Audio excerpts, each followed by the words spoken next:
Oke, Assalamualaikum warahmatullahi wabarakatuh. Saya Muhammad Fikri Prasetyo ingin presentasikan tugas mata kuliah pengantar teknologi informasi. Jadi yang ingin saya sampaikan pertama adalah penjelasan terkait perancangan e-commerce adventure backpack saya. Jadi akan saya mulai. Jadi ini halaman pertamanya. Lalu ide bisnis, produk dan target pasar.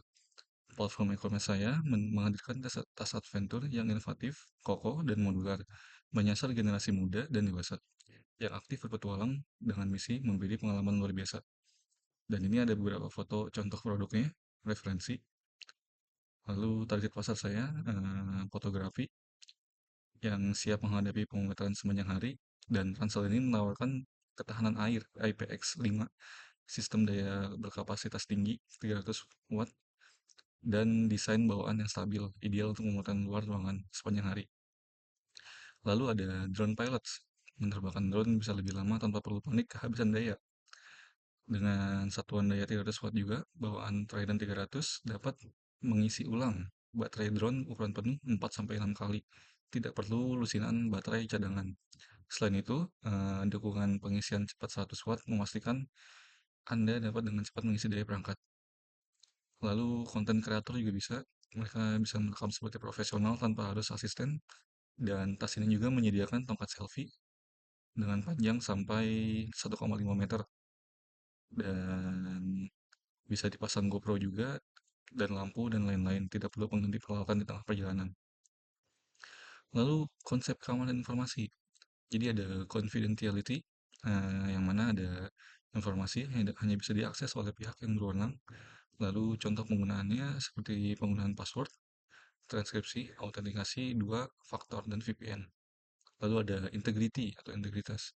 Menjamin data tetap akurat dan tidak dapat diubah tanpa izin.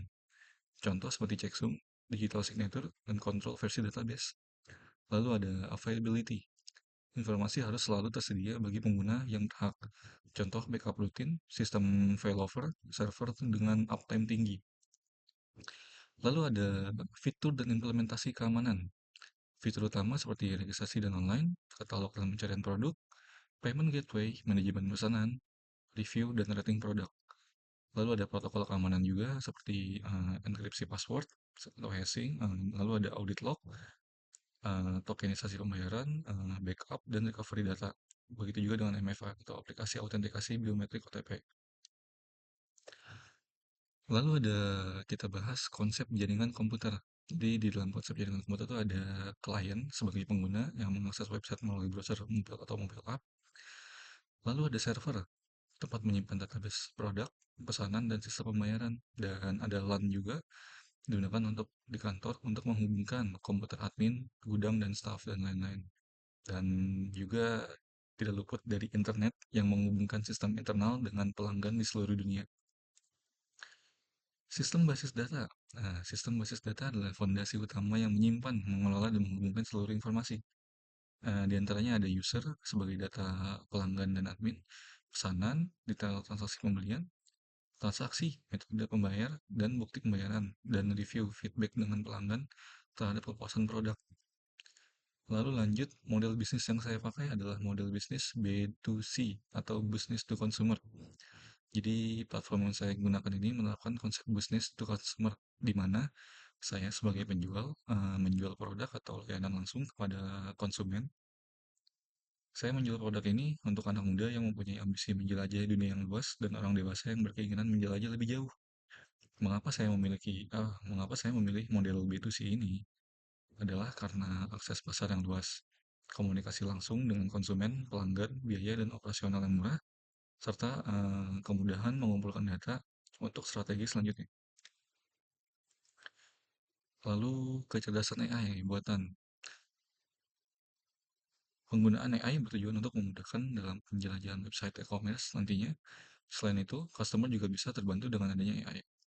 Kira-kira AI yang saya gunakan ada AI chatbot atau virtual assistant, memberikan layanan pelanggan 24/7 di website atau aplikasi e-commerce.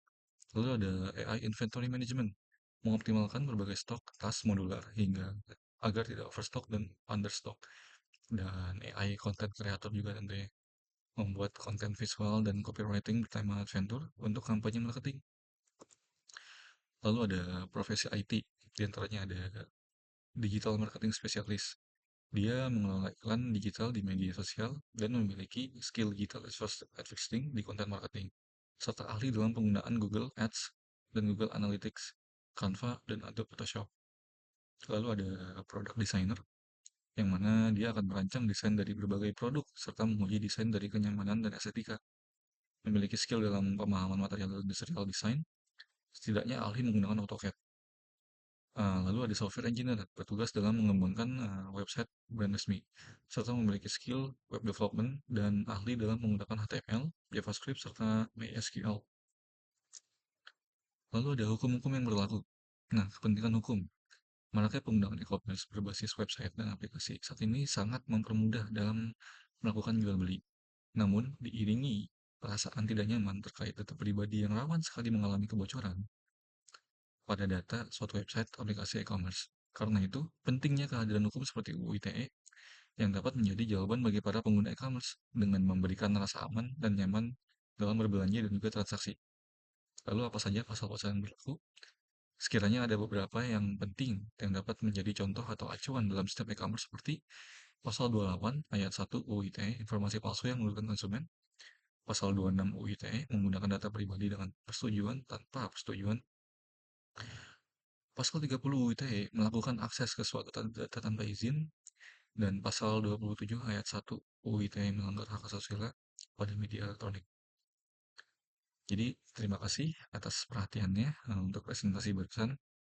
Lanjut ke bagian data mockup saya. Dia tampilan seperti ini. Jadi untuk data mockup yang diminta, tampilan websitenya kurang lebih pada awal ketika membuka akan terlihat seperti ini. Jadi di awal ini terlihat ada beberapa pilihan seperti home, produk, tentang kami, dan kontak, dan beberapa tombol tambahan seperti login account, search, atau bagian delivery seperti itu. Dan di pojok kanan bawah kita bisa lihat ada tombol chat juga, itu sebenarnya dialih fungsikan untuk tombol chat AI-nya, chatbotnya, tapi saya membuatnya sesimpel mungkin agar tidak perlu repot. Oke, lanjut ke halaman selanjutnya. Jadi di halaman selanjutnya kita dikenalkan dengan produk bernama Trident 300. Dia ini berupa tas dengan beberapa keunggulan yang mana seperti kenyamanan yang ditingkatkan, desain ergonomis untuk pengalaman membawa yang lebih nyaman, dan tahan lama, kokoh, dibuat dengan komponen organik inovatif memastikan ketahanan. Dan masih dengan sama halaman tentang terkait apa ya, kita mengiklankan si produk ini. Jadi selanjutnya pun tetap sama, kita masih mengiklankan produk yang terkait. Lalu ke bagian selanjutnya, di sini ada halaman di mana kita bisa memilih dan membeli, lebih tepatnya memilih terlebih dahulu sih. Jadi ada beberapa produk unggulan yang mana ini biasa dibeli oleh para konsumen, biasa dicari karena ini memang barang-barang yang sangat diperlukan, ya terutama dari tasnya tentu, lalu ada beberapa kompartemen terpisah seperti power station dan modular exoskeleton juga. Lalu ada tas kecilnya juga, dia di bagian depan tanpa harus terpasang di tasnya langsung. Dan ini juga ada terlihat ada video iklannya. Selanjutnya, ini tampilan di bagian produk jika ketika kita akan membeli sebuah produk di website tersebut. Jadi si tampilan ini dia akan menampilkan berbagai macam spesifikasi secara lengkap dan keunggulan-keunggulannya serta ada warna, dan juga dia menampilkan rating. Namun karena memang hanya mockup, jadi saya tidak menghadirkan banyak rating, hanya 00 saja. Dan pilihan metode pembayarannya juga ada banyak sebenarnya, tidak hanya itu. Ya seperti QRIS kalau di Indonesia dan lain-lain. Lalu ini tentang kami, bagian dari website yang tadi. Dan selanjutnya kontak kami.